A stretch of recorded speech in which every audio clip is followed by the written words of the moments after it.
Zaman sudah modern. Semua akses informasi mudah didapatkan lewat genggaman tangan.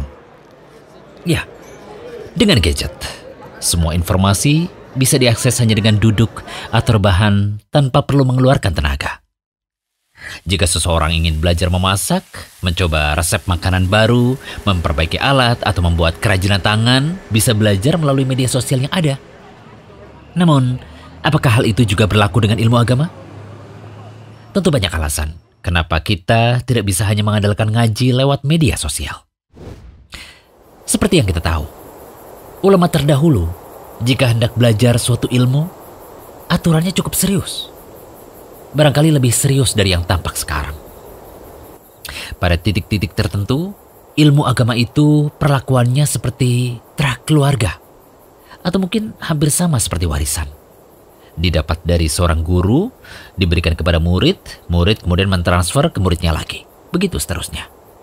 Istilah yang kita kenal sanad sebagai jalur transmisi.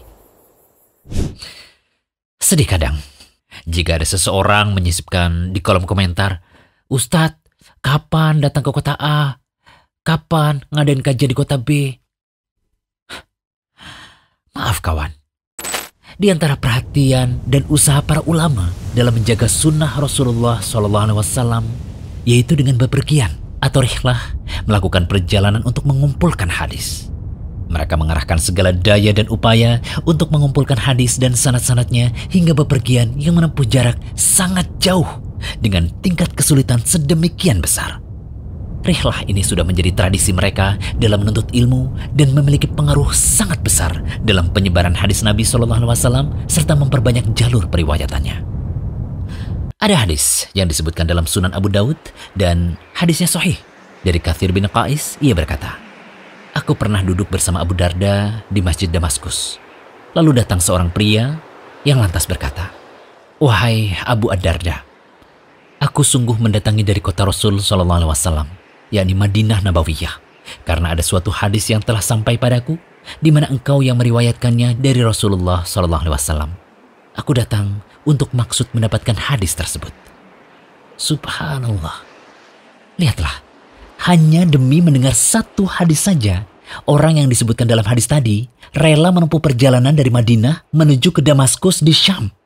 Ini bukan jarak yang dekat loh. Ini ditempuh dengan bersafar. Ya, ilmu itu didatangi, bukan ditunggu. Melanjutkan hadis tadi, Abu Darda lantas berkata, "Sesungguhnya aku pernah mendengar Nabi SAW bersabda, barang siapa menempuh jalan untuk mencari ilmu, maka Allah akan mudahkan baginya di antara jalan menuju surga." Ini adalah salah satu keutamaan dari menuntut ilmu, bahwa dengan ilmu akan dimudahkan jalan menuju surga. Menempuh jalan untuk mencari ilmu ada dua makna. Bisa jadi benar-benar ia ke majelis ilmu dengan menempuh atau lewati jalan. Bisa jadi juga maknanya adalah hissi, yaitu ia lakukan cara apapun untuk meraih ilmu.